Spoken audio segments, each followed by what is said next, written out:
안녕하세요. 제가 전달드릴 내용은 다소 복잡한 것 같습니다. 제대로 이해한 내용인지 확인해 주시겠어요?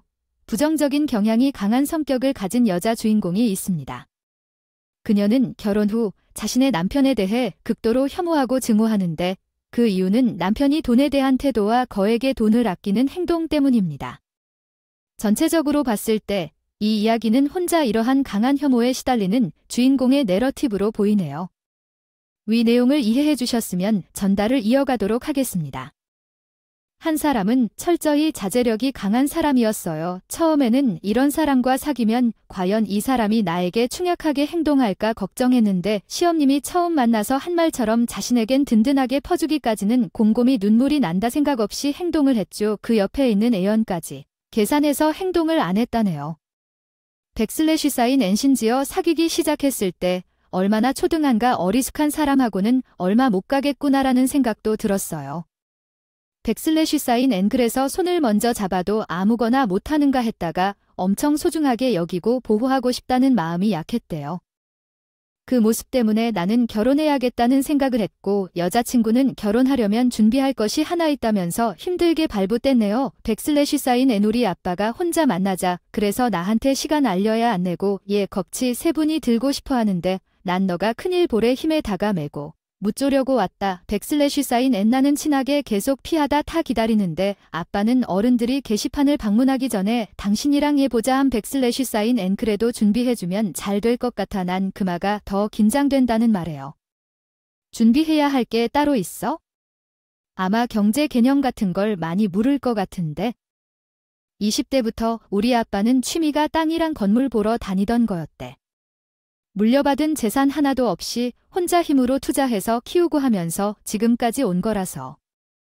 자체 안 하고 개념이 바른 사람을 좋아하셔. 긴장할 거 없이 그냥 당신 평소처럼만 하면 될 거야. 알았어. 꼭 시험 준비하는 거 같네? 미안해. 내가 어떻게든 단둘이 보는 일을 얻게 하려고 했는데 말을 하지? 이게 피한다고 될 일이야? 잘 모르면 모른다고 하고 부족한 건 앞으로 배우고 채워가겠다고 하면 돼. 원래 어른들 앞에선 꾸미고 거짓말하는 게 다 보여서. 그냥 솔직하게 대답하는 게 답이더라고. 아유, 정말 괜찮다니까? 어쩐지 아버님이 날 마음에 안 들어 해서 집에 오라는 말도 한 번을 안 하나 하고 혼자 서운했거든. 이렇게라도 미리 인사드리면 좋지. 그건 절대 아니야? 혹시 아빠가 언성 높이고 무슨 말 하더라도 너무 상처받지 말고 내가 문 앞에서 기다리고 있을게. 괜찮아. 혼자 갔다 오면 돼. 당신이 그렇게 하는 건 나를 더 바보로 만드는 거야. 저는 한 번은 넘어야 할 일이라고 생각하고 받아들였어요. 사실 남편은 시아버지랑 본인이 다르다고 생각하는지는 몰라도 이미 연애 때부터 아버님으로부터 굉장히 엄격하게 아끼면서 몸으로 경제 개념을 익혀왔다는 것을 느끼게 되더라고요. 그렇게 처음 만난 자리에서 시아버지를 거의 못 보고 있었어요. 남편 얘기를 듣다가 긴장도 했지만 특히 눈빛이 강하고 칼 같아 보여서 경직되기도 했는데 시아버지가 입을 열자마자 매우 인자한 목소리에 놀랐어요. 우리 아들이 내게 오면 자들과 얘기하니까 놀랄 것 같다는 걸 알고 꽁꽁 감추더라고. 그래도 인사를 드려야겠더라고요. 늦었네. 죄송해요. 아들이 오기 전부터 겁 많이 줬나 봐. 얼마나 어려우려나요? 그냥 결혼 전에 아들 걱정 얘기하러 왔고 같이 잘 지내보자고 부르러 왔으니까 긴장하지 말고 편하게 계시죠. 시아버지의 말에 고막이 터질 것만 같은 기분이었어요. 대단히 감사합니다. 아내가 많이 힘들었던 것 알고 계시겠지만 혼자 잘 먹고 살겠다고 저축한 돈은 아니에요. 아들 2명은 제가 살았던 것처럼 안 살길 원했어요. 부모들은 다 비슷하게 생각하지 않나요? 그런데 최근 들어 후회합니다. 왜요? 어떤 일이 있었어요? 우리 아들들 둘 다 알기 힘들 정도로 몰랐다고 느껴져서 세상이 좋아져 부부가 함께 자고 모아 산다 해도 남자들은 최고 책임을 느끼고 가진 책임을 짊어지고 살아야 한다는 법이 있어? 그런데 첫째는 멋대로 약해져서 걱정이 되고 둘째는 아직 철이 안 들어가서 문제를 일으키고 다니니 왜 나 이렇게 되었는지 모르겠어. 아니다. 그런 생각을 하실 필요 없어요. 저 아버님을 만나고 나서 느낀 건데 남편이 아버님을 많이 닮았어요. 말투가 부드러워서 그럴 뿐이고 그 사람은 외유내강이에요. 속이 얼마나 강한지 말이에요. 그래, 그럼 다행이네요. 저도 정말 많이 배우고 의지했어요. 그 성격이 좋아서 제가 결혼까지 생각하게 된 건데요. 그리고 아버님은 제게 통장 하나를 내밀었어요. 이제 우리 식구니깐 말 편하게 받아도 돼. 이건 내가 결혼할 때 줄 거야. 부족함 없이 결혼 준비를 하고 싶으면 뭐든지 해 한 번뿐인데 사실은 맨 먼저 간 우리 집사람하고는 식사도 올리고 살았어. 그게 여자한텐 평생 한이 남는 모양이더라고. 그러니까 어렵게 하고 싶은 게 있으면 아버님 이걸 왜 내게 많이 주실까? 그리고 너무 많이 시켜요. 돈은 쓰고 죽을 날을 기다리지 말고 사람이 있는 동안 사용해야지. 그야 아니면 45년을 살아도 결혼식 못해서 한맺은 집사람 얘기 들으면서 나중에 우리 집 며느리 들어오면 최대한 도와주고 싶어요. 그런 마음을 느끼고 있던 것 같아요. 그 일은 있었었군요. 근데 전 결혼에 큰 욕심이 없어요. 아버님 공평하게 나누실 거니까 상처를 주지 않겠다며 나중에 둘째도 마찬가지로 주려고 똑같이 나누어 두었으니까요. 그냥 어른들이 주는 용돈이라 생각하고 넣어도록 했는데요. 내가 그 돈을 쫓다가 쓸지도 모르니까 자네에게로 돌려주는 거야? 그러면 고맙게 받겠습니다. 솔직히 말하면 결혼식 준비하면서 돈이 많이 든다는 생각도 들었어요. 하루 종일 드레스를 입고 아주 꾸미는 것보다는 서로를 존중하고 소중히 여기며 살고 싶어요. 정말 필요한 곳에만 쓰도록 하겠습니다. 아버님, 첫째가 잘 들어왔으니 기특하죠. 저는 결혼식을 성대하게 올리길 원하지 않았어요. 하루 낭비보다는 집 마련에 투자하고 싶었어요. 그 돈으로 아버님께서 준비해 주신 신혼집을 사고 싶었어요. 그래서 아버님의 선행에 감사하며 그 후에는 어떤 골칫덩어리도 없이 행복하게 살고 싶어요. 제 생각을 묻는 것이라면 아버님이 후회하시는 부분이 무엇인지 알 수 있을까요? 그 사람은 업을 하고 큰 돈을 벌겠다며 무작정 사업을 시작했지만 실은 사업가로서의 능력도 없는 사람이었습니다. 아버지는 이번에야말로 성공한다고 확신하시는군요. 한 번 놓치면 후회할 것 같다며 이번이 정말 마지막 기회라는 것이죠. 너 또 무슨 꿈을 꾸고 그러는 거야? 몇 번째야? 라고 말하며 연이어 경고를 보낸 것은 형이었습니다. 그러나 그는 이번에는 원금이 보장돼 있다고 말하며 자신을 위로하고 있었습니다. 그렇지 않다고 매달려 오늘은 믿어달라고 애원했습니다. 그럼 나도 결혼 자금 미리 받는다고 생각하는군 하면서 조건을 내세웠지만 아버지는 미리 돈을 주지 않겠다는 입장을 굳혔습니다. 결혼보다 더 중요한 문제라고 주장했죠.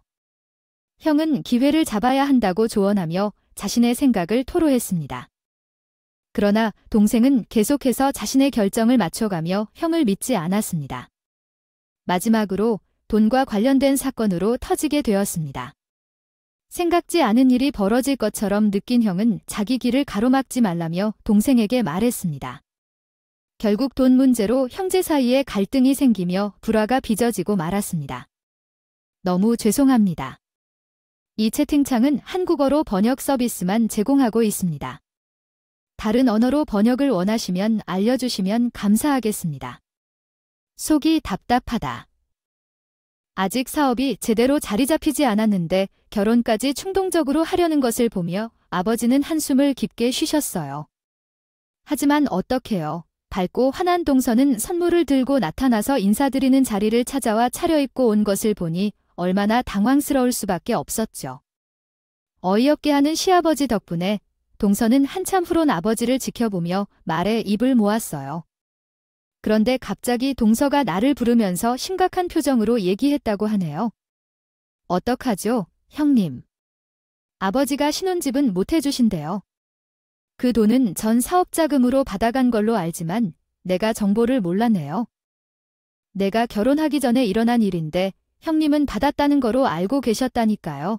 아버지가 돈은 공평하게 결혼 준비를 위해 나눠주셨다는데요. 누가 많이 받았고 적게 받았다고는 전혀 없었죠. 아까 들은 바에 의하면 편의점은 그럭저럭하게 잘 되고 있다고 하는데 좋은 곳으로 갈 수 있을 것 같네요. 이제 개설했는데 언제 그런 위치로 가죠?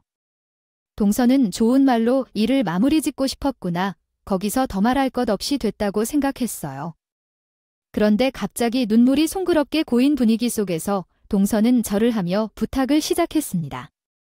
제가 실은 작은 집에서 못 살아요. 그럼 죽을 수도 있어요. 그게 무슨 말이에요? 폐수공포증이라고 들어보셨어요? 저 폐소공포증이 정말 심하거든요. 좁은 공간에 있고 그러면 숨이 잘 안 쉬어지고 잠도 못 자요. 그래서 제가 미리 받은 집이 하나 있었는데 형님이 그냥 저 도와주시면 안 될까요? 그래도 같은 여자잖아요. 편이 좀 연지 얼마 안 돼서 매출 100% 갖고 오기도 힘들대요. 빚도 있고요. 근데 언제 이사를 하겠어요? 한 번만요. 제 목숨 살려준다고 생각하고 부탁드려요.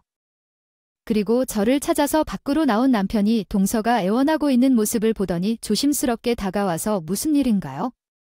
묻더군요. 그러자 동서는 제가 안 된다고 생각했는지 갑자기 남편에게 붙어 공략을 하기 시작하더라고요. 마음 약한 남편은 어쩔 줄 몰라 하고 있었죠. 아주버님, 저 좀 살려주세요.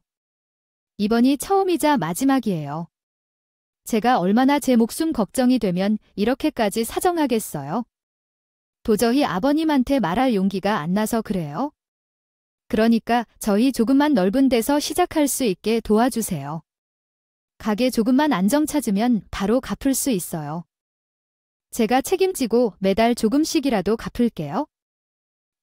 일단 우리가 가서 얘기를 해봐요. 해결책은 없을 것 같아요. 하지만 집에서 아버지와 남편이 대목을 높이며 싸우고 있었어요. 안 된다고 했는데 안 되는 거야? 우리 형은 이런 돈을 받아간 적도 없어. 가게가 잘 되고 있다고 1년 안에 갚을 거라고. 아빠는 왜 나를 믿어주지 않는 걸까? 형처럼 욕심 없이 조금씩 생각할 수 있는 게 아니라고. 나도 자존심은 있어? 다른 이유는 아닌데 그 사람 폐소공포증 때문이래. 불쌍하진 않아. 마누라가 내가 책임져야 해. 그리고 집 한 채를 놀리지도 못하는데 왜 결혼했어? 너 양심이 어디 갔어? 전혀 경찰서에 신고하고 돈을 뜯어가기만 한 게 몇 달 안 됐다고. 지금 나 불러서 그냥 사기죄로 잡아가라고 하면은 입 다물겠니? 아버지가 우리를 잡아가라고 하면서 하더니